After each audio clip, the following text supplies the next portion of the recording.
കുട്ടികളുടെ ജ്യോതിശാസ്ത്ര സംബന്ധമായ സമസ്യകൾക്ക് ശാസ്ത്രീയ അടിസ്ഥാനത്തിൽ അവബോധം സൃഷ്ടിക്കുന്നതിനു വേണ്ടി ICICI ഫൗണ്ടേഷന്റെ സഹായത്തോടുകൂടെ Kumbalangi saint Peter's higher secondary സ്കൂളിൽ സജ്ജമാക്കിയ ആസ്ട്രോണമി ലാബിന്റെ ഉദ്ഘാടനം എറണാകുളം MP ഹൈബി ഈഡൻ നിർവഹിച്ചു. ഹയർ സെക്കൻഡറിയുടെ കാലനൂറ്റാണ്ട് പിന്നിടുന്ന ഒരു സ്കൂളാക്കി ഈ ഗ്രാമത്തിൽ വളർന്ന് തലയുയർത്തി നിൽക്കുമ്പോൾ വിദ്യാഭ്യാസ രംഗത്ത് ഏറ്റവും സാധാരണക്കാരായ ബഹുമാനായ അഞ്ചുതൈക്കർ അച്ഛൻ പറഞ്ഞതുപോലെ ഈ നാട്ടിലെ ഏറ്റവും സാധാരണക്കാരായ കുട്ടികൾക്ക് ഏറ്റവും ഗുണമേന്മയുള്ള വിദ്യാഭ്യാസം എന്ന ആശയം കൊച്ചി രൂപതയുടെ കീഴിലുള്ള സെന്റ് സെബാസ്റ്റ്യൻസ് പോലെ സെന്റ് ക്രൂസ് പോലെ അരുവിളി സ്കൂൾ പോലെ മറ്റൊരു പ്രധാനപ്പെട്ട സ്കൂളാണ് saint Peter's higher secondary school.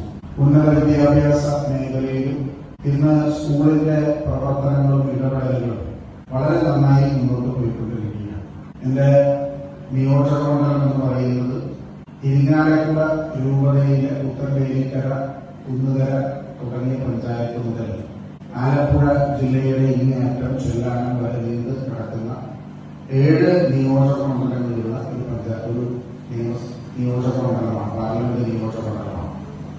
ഞാൻ 2011 ആദ്യമായി MLA ആയി ഒരു ജനപ്രതിനിധിയായി തെരഞ്ഞെടുക്കപ്പെട്ടപ്പോഴാണ് MLA അവാർഡ് എന്ന് പറയുന്ന ഒരു ആശയം യാഥാർത്ഥ്യമാക്കി. നാളെ എന്റെ MP അവാർഡ് സെന്റ് തെരേസസ് കോളേജിന്റെ ഓഡിറ്റോറിയത്തിൽ നടക്കുക. കൊച്ചി രൂപത education agency general manager reverend father Antony Anchuthaikal സമ്മേളനത്തിൽ അധ്യക്ഷത വഹിച്ചു. ഏറ്റവും അസംഘടിതരായിട്ടുള്ള തൊഴിലാളികളെ, കെട്ടിട നിർമ്മാണ തൊഴിലാളികളുടെയും മത്സ്യബന്ധനത്തിന് പോകുന്നവരുടെയൊക്കെ മക്കളാണ് നമ്മുടെ ഈ ചെല്ലാനം, കുമ്പളങ്ങി, ചെറിയകടവ്, കണ്ണമാണി മുതലായ പ്രദേശങ്ങളിലെ മക്കള് അവർ പഠിക്കുന്ന നമ്മുടെ സ്കൂളുകളിലെ ഏറെയും എനിക്ക് തോന്നുന്നു എറണാകുളം നിയോജക മണ്ഡലത്തിലാണ് 23 സ്കൂളുകൾ കൊച്ചി രൂപതയ്ക്കുള്ളത്. ബാക്കിയുള്ളത് കണ്ടി, വയനാട്, അരൂര്, എഴുപതിനാണ്.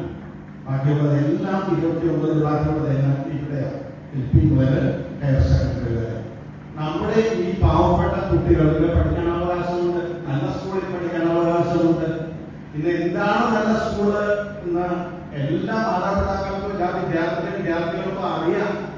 അതുകൊണ്ട് അവർ വരുമ്പോൾ നല്ല ടോയ്ലറ്റ് ഉണ്ടോ, നല്ല ലാബ് ഉണ്ടോ, നല്ല ലൈബ്രറി ഉണ്ടോ എന്നുള്ള കാര്യങ്ങളൊക്കെ ശ്രദ്ധിച്ചിട്ടാണ് അഡ്മിഷൻ എടുക്കുന്നത് പോലും. കുമ്പളങ്ങി ഗ്രാമപഞ്ചായത്ത് പ്രസിഡന്റ് സൂസൻ ജോസഫ് മുഖ്യപ്രഭാഷണം നടത്തി. ICICI foundation project manager Leo Rajan project അവതരിപ്പിച്ചു. ഗ്രാമപഞ്ചായത്ത് വൈസ് പ്രസിഡന്റ് PA സഗീർ, മുൻ president Leeja Thomas Babu, school principal Vincent PL, headmistress Valsala Mary D'Silva തുടങ്ങിയവർ സംസാരിച്ചു. മറ്റൊരു വിശേഷവുമായി വീണ്ടും കാണാം. റിഡ്ജൻ ഡബല്ലോ, ന്യൂസ് ടുഡേ, കുമ്പളങ്ങി.